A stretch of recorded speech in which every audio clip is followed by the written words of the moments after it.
Un cordial saludo le damos el día de hoy al encontrarnos una vez más en nuestro programa Un Instante con las Sagradas Escrituras a través de la radio Pinamar. Darle la bienvenida y saludar a mi hermano Andrés. Hola, muchos saludos también a las personas que nos escuchan a través de la radio Pinamar en el 105.3. De la frecuencia modulada. Así es. Aquí, desde los altos del Pinamar, transmitiendo directamente para la ciudad de La Serena, esperando realmente en el Señor que este estudio que llevamos adelante pueda ser realmente de bendición para cada uno de ustedes. Estamos revisando el libro de Mateo, el Evangelio de Mateo, que es el primero que aparece en el orden del Nuevo Testamento, y que nos ha dado pie, ¿no es cierto?, para recordar el propósito de por qué hacemos no solamente el estudio de la carta de Mateo, sino que de toda la Biblia. Y aquí tenemos un versículo que aparece en el Evangelio de Juan que nos da justamente el sustento teórico para nosotros estudiar la Escritura. Así es, en el Evangelio de Juan, capítulo 20, versículos 30 y 31, dicen: Hizo además Jesús muchas otras señales en presencia de sus discípulos, las cuales no están escritas en este libro. Pero estas se han escrito para que creáis que Jesús es el Cristo, el Hijo de Dios, y para que creyendo tengáis vida en su nombre. Así es. Bueno, claramente ahí nos entrega, ¿no es cierto?, las razones por las cuales nosotros estudiamos la Escritura. ¿Por qué se escribió el Evangelio, digamos? Exactamente. También. Entonces, aquellas personas que hoy en día no tienen a Jesucristo como su Salvador y quieren recibirlo, digamos, tienen que partir estudiando por lo menos los Evangelios. Así es. Y es por eso que se está haciendo este estudio de Evangelios también. Así es. Bueno, estamos, ¿no es cierto?, a la luz de lo que la historia nos está contando en el libro de Mateo, que recuerda usted que Mateo era un cobrador de impuestos llamado Levi, ¿no es cierto?, y que él fue llamado directamente por Jesús, al igual que todos los apóstoles. Dejó su rubro, su negocio, su actividad de cobrador de impuestos y se une a este nuevo trabajo de ser pescadores de hombres.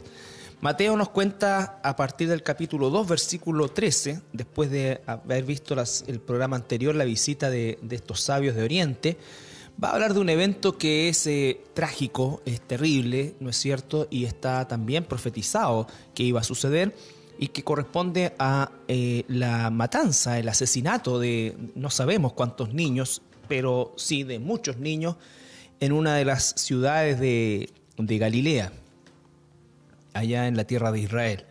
Capítulo 2, versículo 13, si puedes leer tú. Sí, versículos 13 en adelante, dice: Después que partieron ellos, ahí está haciendo referencia a los magos. A los magos, correcto.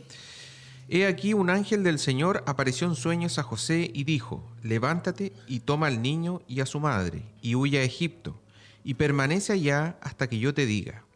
Porque acontecerá que Herodes buscará al niño para matarlo. Y él, despertando, tomó de noche al niño y a su madre y se fue a Egipto. Y estuvo allá hasta la muerte de Herodes, para que se cumpliese lo que dijo el Señor por medio del profeta, cuando dijo: De Egipto llamé a mi hijo. Herodes entonces, cuando se vio burlado por los magos, se enojó mucho y mandó matar a todos los niños menores de 2 años que había en Belén y en todos sus alrededores, conforme al tiempo que había inquirido de los magos. Entonces se cumplió lo que fue dicho por el profeta Jeremías cuando dijo: Voz fue oída en Ramá, grande lamentación, lloro y gemido, Raquel que llora a sus hijos y no quiso ser consolada porque perecieron. Pero después de muerto Herodes, he aquí un ángel del Señor apareció en sueños a José en Egipto, diciendo: Levántate, toma al niño y a su madre, y vete a tierra de Israel, porque han muerto los que procuraban la muerte del niño. Entonces él se levantó y tomó al niño y a su madre, y vino a tierra de Israel. Pero oyendo que Arquelao reinaba en Judea en lugar de Herodes su padre, tuvo temor de ir allá.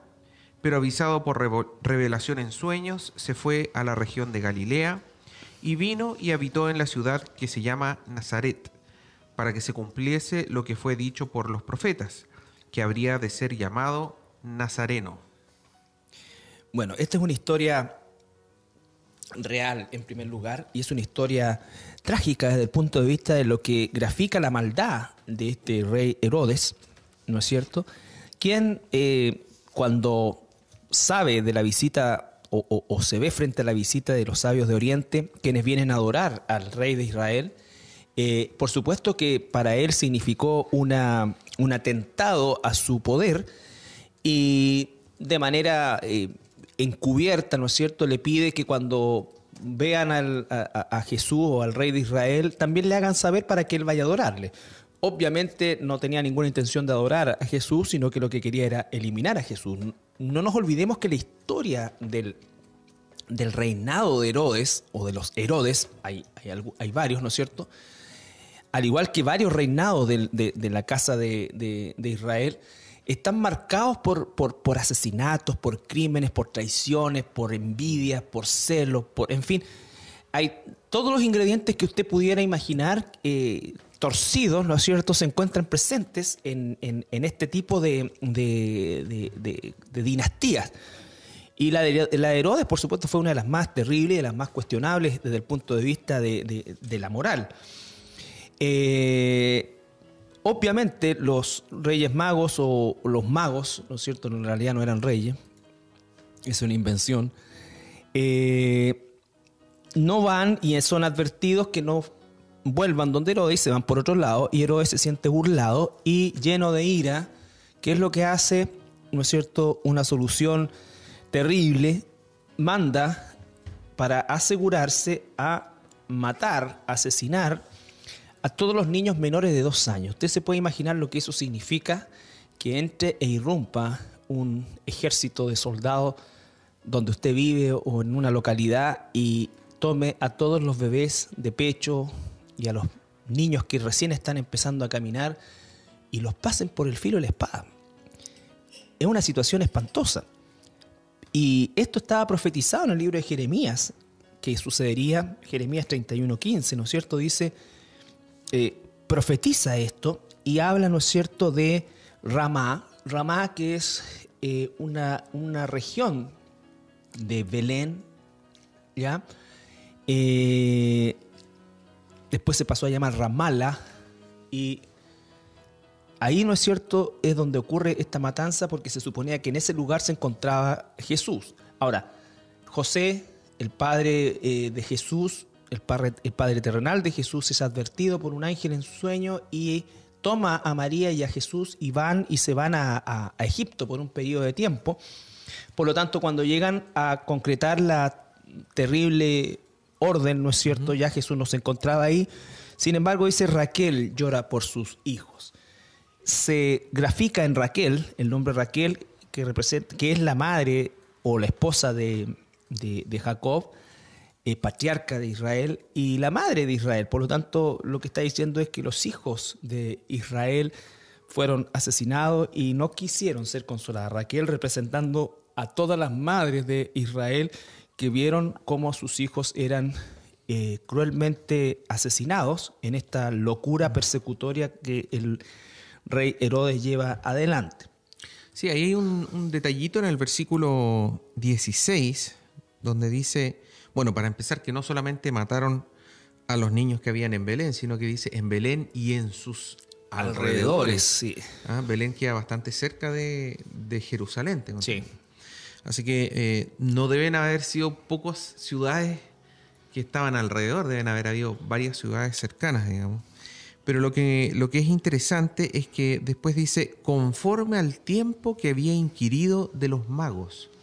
Es decir, esta matanza no ocurrió apenas Jesús nació, ni tampoco ocurrió apenas los magos pasaron por Herodes. Aquí pasó un tiempo, digamos.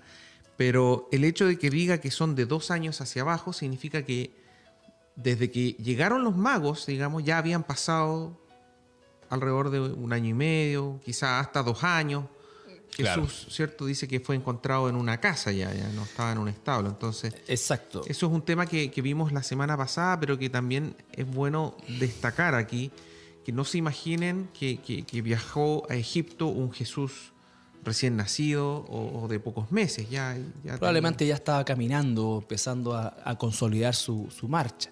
Esto, bueno, que tú dices es importante y es relevante porque no nos olvidemos que la tradición, que no siempre tiene relación con la realidad de las cosas y más bien casi nunca tiene relación con la realidad de las cosas, muestra a estos magos de Oriente llegando al pesebre o al establo o al mesón donde Jesús nació, y eso históricamente no es así. Sale bastante bien exactamente, claro, digamos.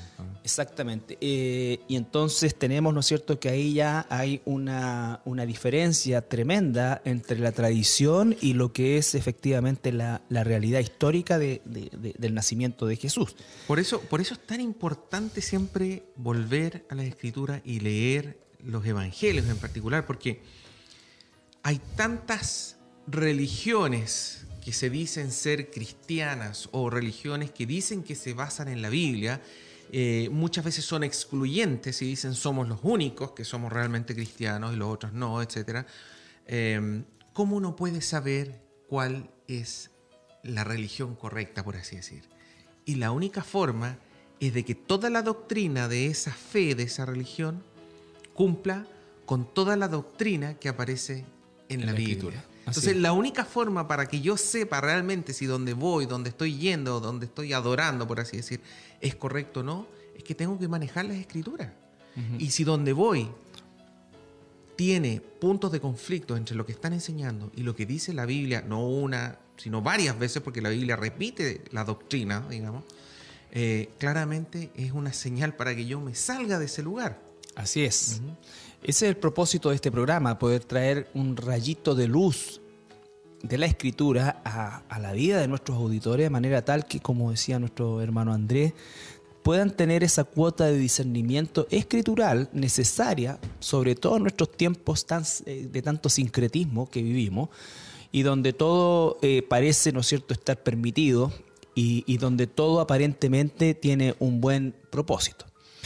Ahora, solamente como un detalle al margen, estos magos, estos sabios de Oriente, la historia ratifica que eran de origen persa. Y no nos olvidemos que Daniel fue por muchos años ministro importantísimo de gobierno babilonio y medo-persa, quienes eran en definitiva los grandes astrónomos también y astrólogos, desgraciadamente, del Medio Oriente. Entonces es muy probable que estos sabios hayan hecho estudios astrológicos y determinar de alguna manera esa estrella sobrenatural que iba a aparecer en el firmamento y los iba a conducir hacia el lugar, hacia Belén. Hoy día imagínese usted, yo escuchaba la otra vez, no tiene nada que ver probablemente o directamente con esto, pero es interesante el dato. Estos famosos París-Dakar o estos Dakar que se hacen en los desiertos son rutas hiper estudiadas y súper acotadas en medio. Usted no piense que ellos andan a campo traviesa por el desierto, allá en el Sahara, donde sea. Eligen cualquier ruta. No, hay una ruta única, predeterminada, sumamente estudiada, y aún así, con todos los instrumentos de ubicación que tienen, los GPS y todo eso, hoy en día. Exactamente, igual se pierden, una gran cantidad se pierde. Imagínese usted lo que significaba en aquella época viajar de Irak actual a Israel actual sin ningún tipo de apoyo, dirección ni rutas que seguir. Por lo tanto, y llegar en un preciso momento no solo a la ciudad correcta, sino que a la casa correcta donde estaba Jesús.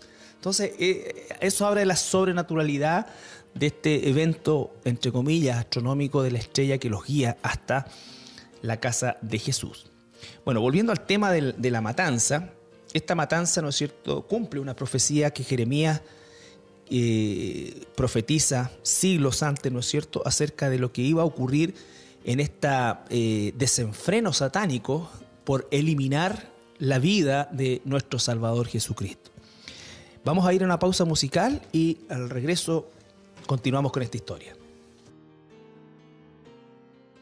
Bien, después de esta pausa musical, vamos a retomar el estudio. Estamos en el capítulo 2 del Evangelio de Mateo. Y nos detenemos ahora en el versículo 20, cuando ya pasa este evento terrible de la matanza de los niños en Belén y sus alrededores, tal como acotaba Andrés, ¿no es cierto? Y vemos que también José recibe en sueños la confirmación de que puede volver a la tierra de Israel por causa de que ya Herodes y probablemente todo el séquito de los que perseguían a Jesús murieron. Ahora, ahí también se ve un poco la obediencia de José, ¿eh? Sí. Mensaje que él recibía, por así decir, era obediente al respecto. Sí, sí, buen punto ese.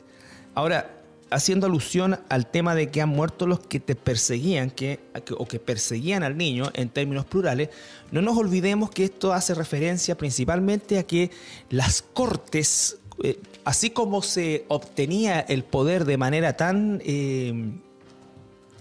anormal, por llamarle de alguna manera, cuando asumía un nuevo emperador, un nuevo gobernador, un nuevo jefe, por así decirlo, del gobierno romano en esa zona del imperio, en este caso Israel, era, por así decirlo, tradicional que todo el séquito del rey anterior también pereciera a espada, de manera tal, ¿no es cierto?, de que no existiera ninguna posibilidad de un nexo con el anterior jerarca.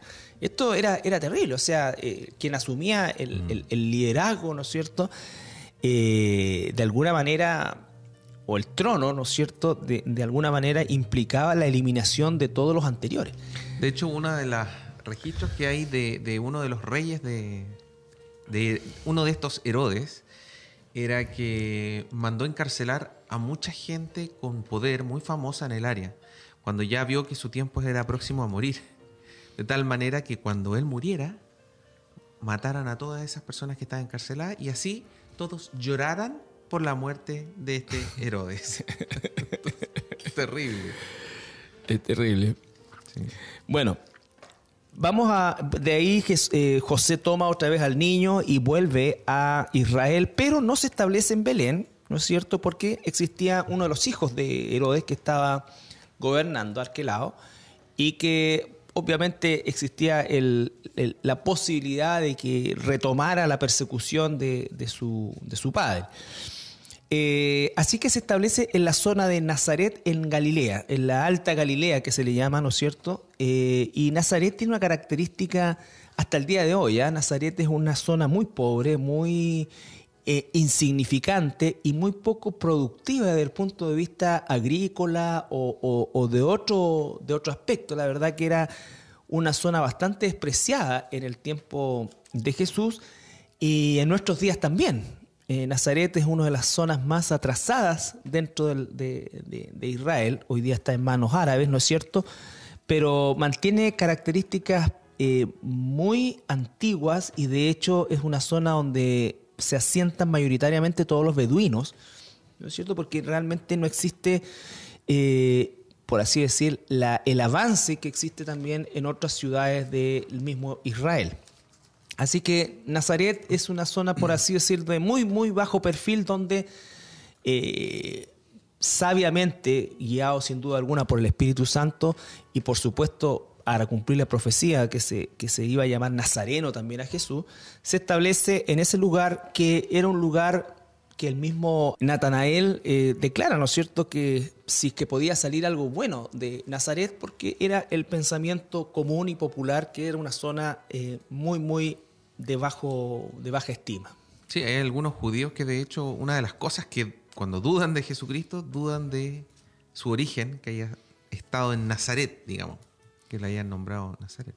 Pero como bien mencionabas tú en el libro de Isaías, capítulo 11, versículo 1, varios siglos antes del nacimiento de Jesucristo, a lo menos 7, Isaías profetizó diciendo: saldrá una vara del tronco de Isaí, y un vástago retoñará de sus raíces, y reposará sobre él el espíritu de Jehová, espíritu de sabiduría y de inteligencia, espíritu de consejo y de poder, espíritu de conocimiento y de temor de Jehová.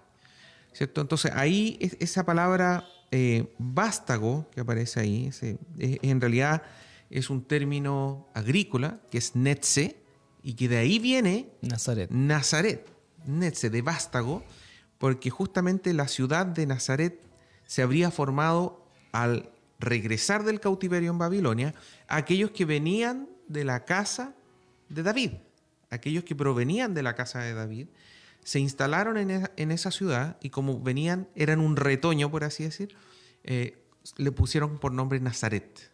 Uh-huh. Y de ahí el hecho de que tanto José como María provenían originalmente de Nazaret, ahí estaban sus familiares, porque ambos provienen de la línea de David, como estaba también profetizado. Es muy hermoso e impresionante la historia bíblica. Cada vez que aquí dice para cumplir lo que dice la Escritura es para que nosotros no necesitamos tener una fe ciega, ¿cierto? Sino que la misma Biblia nos está diciendo para que ustedes estén tranquilos, para que fíjense cómo cientos de años antes se dijo esto y se está cumpliendo acá. Y cómo Jesucristo en el fondo cumplió con más de 100 profecías sobre él. Digamos. Exactamente. Bueno, vamos a entrar al capítulo 3 el día de hoy también. Y aquí ya empezamos, por así decir, a entrar a eventos, todos son importantes, ¿no es cierto? Pero eventos que quizás no son más familiares y que ya tienen que ver con el ministerio público de Jesús. Y la antesala de ese ministerio público es llevada adelante por Juan el Bautista, un primo en segundo grado, podríamos decir, de Jesús. Elizabeth era prima de María, parienta se le llama también en la Escritura, y él también, cumpliendo una profecía, ¿no es cierto?, antiguo testamentaria, es el precursor del ministerio de Jesús. Vamos a leer Mateo, capítulo 3, versículo 1 al 10. Dice: En aquellos días vino Juan el Bautista predicando en el desierto de Judea y diciendo: Arrepentíos porque el reino de los cielos se ha acercado. Pues este es aquel de quien habló el profeta Isaías cuando dijo: Voz del que clama en el desierto, preparad el camino del Señor, enderezad sus sendas. Y Juan estaba vestido de pelo de camello, y tenía un cinto de cuero alrededor de sus lomos, y su comida era langostas y miel silvestre. Y salía a él Jerusalén y toda Judea y toda la provincia de alrededor del Jordán, y eran bautizados por él en el Jordán, confesando sus pecados. Al ver él que muchos de los fariseos y de los saduceos venían a su bautismo, les decía: Generación de víboras, ¿quién os enseñó a huir de la ira venidera? Haced pues frutos dignos de arrepentimiento, y no penséis decir dentro de vosotros mismos: a Abraham tenemos por padre, porque yo os digo que Dios puede levantar hijos a Abraham aún de estas piedras. Y ya también el hacha está puesta a la raíz de los árboles. Por tanto, todo árbol que no da buen fruto es cortado y echado en el fuego. Hasta el 12. Ya. Vamos hasta el 12 inmediatamente. Ya.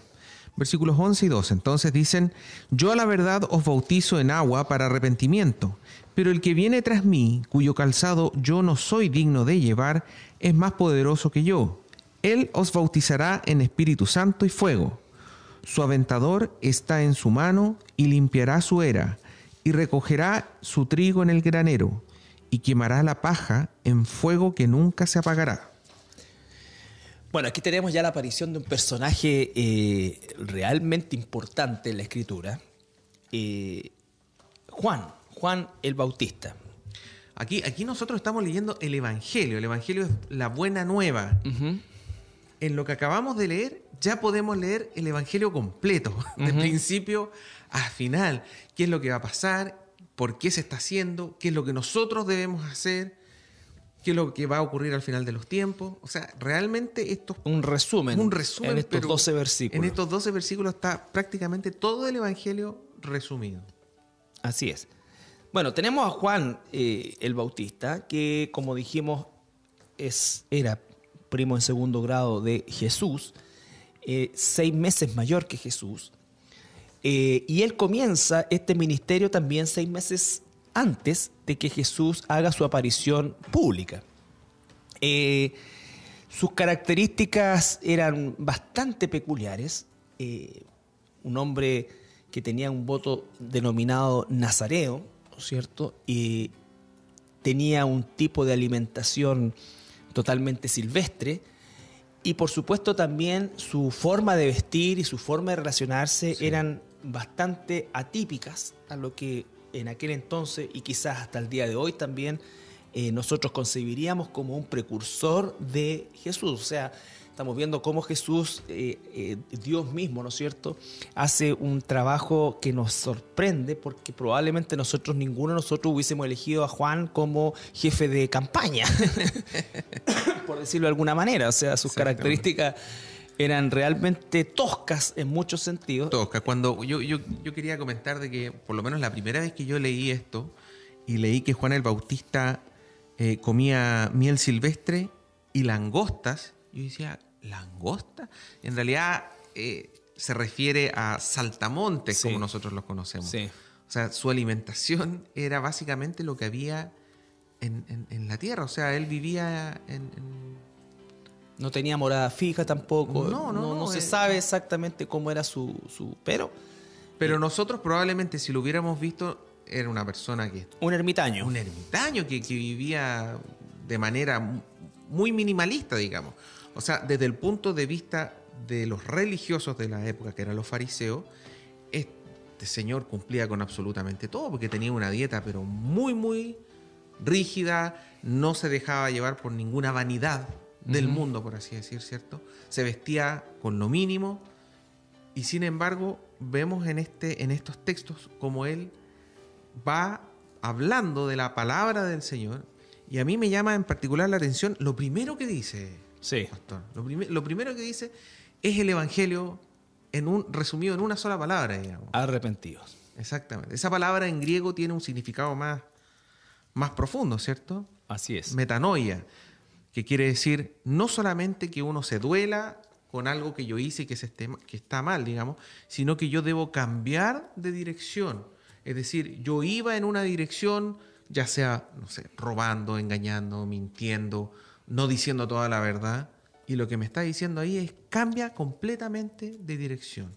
Es el Evangelio, lo que nos exige el Evangelio es que nos arrepintamos de corazón, nos duela, pero también dejemos de hacer las cosas que estábamos haciendo antes. Exactamente. Bueno, vamos a ir a una pausa musical y continuamos con la historia de Juan el Bautista. Bueno, de regreso estamos después de esta alabanza y seguimos con el tema y con la historia de Juan el Bautista, este personaje tan especial que es el precursor del ministerio público del Señor Jesucristo.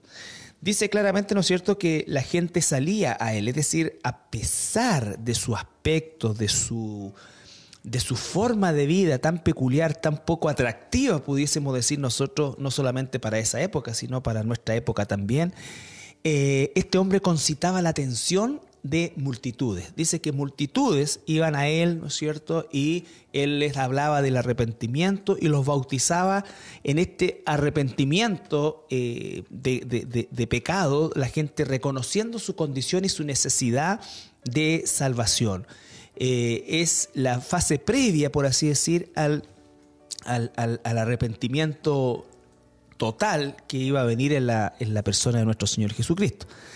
Y nos muestra también acá que hay una asistencia permanente de religiosos, de fariseos, quienes obviamente cualquier personaje que concitara atención y moviera masas era objeto de cuestionamiento, de observación, de investigación. Juan el Bautista sabía esto, ¿no es cierto? Por lo tanto, él cuando los ve, imagínense ustedes lo que significa que le diga a personas religiosas, y no solamente personas religiosas, sino que autoridades, porque no nos olvidemos que los fariseos ejercían no solamente una autoridad religiosa sobre el pueblo, sino que también tenían una potestad de carácter legal sobre el pueblo. Exactamente. Entonces, Juan el Bautista les dice, generación de víboras, en el versículo 7. ¿Quién os enseñó a huir de la ira venidera? Es como si usted hoy día, ¿no es cierto?, se parara en la plaza de la ciudad de La Serena, al frente de de la catedral. Del intendente, del alcalde, Claro, del cura. Y hablemos directamente de la catedral, ¿no es cierto? Y que salieran de ahí el séquito de curas encabezados por el arzobispo, ¿no es cierto? Y usted, como Juan el Bautista, le gritara generación de víboras, que él les enseñó a huir de la ira venidera. Religiosos... que obviamente no tenían este arrepentimiento exactamente, de corazón. Confiaban en sus obras. Y que en definitiva estaban puestos, o su función, ¿no es cierto?, lejos de bendecir a la nación de Israel, estaba provocando una maldición, ¿no es cierto?, hacia la nación de Israel. Entonces, vemos que el ministerio de este hombre, siendo, vuelvo a insistir, de características muy toscas, muy poco atractivas, generaba y concitaba la atención de todo el pueblo, incluido, por supuesto, también los gobernantes, los religiosos de la época. Entonces, Juan dice muchas cosas que son fuertes y que hoy día serían motivos, según el pensamiento ecuménico que desgraciadamente está invadiendo también la iglesia cristiana evangélica, y vemos, ¿no es cierto?, que Juan el Bautista, lejos de hacer algún grado de concesión, usa palabras tremendamente fuertes que, como digo, hoy día resultarían divisivas según el pensamiento ecuménico. ¿Dónde está lo políticamente correcto? Salió por la ventana. Salió por la ventana. Pero el Evangelio es así, es confrontacional. Es cáustico, dices tú, quema, duele, parte. La palabra se le dice la espada de dos filos porque corta al entrar y al salir.